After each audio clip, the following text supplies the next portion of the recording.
শরীর কাটতে চাইবে আরে হ্যাঁ সবাইকে চলে যেতে হবে। 90 দশকের জনপ্রিয় কৌতুক অভিনেতা হারুন কিসিঞ্জার, যিনি তার হাস্যরস আর প্রাণবন্ত অভিনয়ে দর্শকদের মাতিয়ে রাখতেন।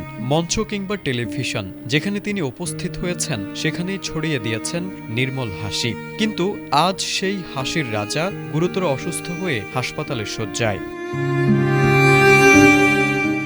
হারুন কিসিঞ্জার বেশ কিছুদিন ধরে নিউমোনিয়া ও শ্বাসকষ্টজনিত সমস্যায় ভুগছিলেন। সম্প্রতি অবস্থার অবনতি হলে তাকে দ্রুত হাসপাতালে ভর্তি করা হয়। চিকিৎসকদের নিবিড় পর্যবেক্ষণে এখন তার শারীরিক অবস্থার উন্নতি হচ্ছে এবং পরিবার সূত্রে জানা গেছে আগের চেয়ে তিনি অনেকটাই সুস্থ।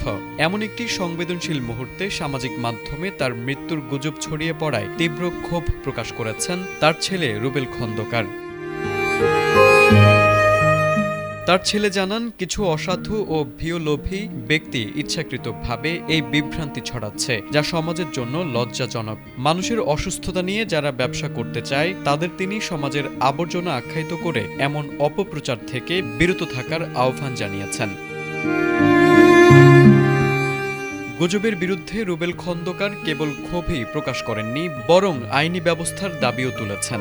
তিনি বলেছেন, যারা এই মিথ্যা খবর ছড়াচ্ছে তাদের শনাক্ত করে দ্রুত শাস্তির ব্যবস্থা করতে হবে এবং ডিজিটাল নিরাপত্তা নিশ্চিতে সরকারের দৃষ্টান্তমূলক হস্তক্ষেপ কামনা করেছেন। পাশাপাশি সাধারণ মানুষের প্রতিও তার অনুরোধ, ভিত্তিহীন খবরে বিভ্রান্ত না হয়ে পরিবারের আনুষ্ঠানিক ঘোষণার উপর নির্ভর করতে।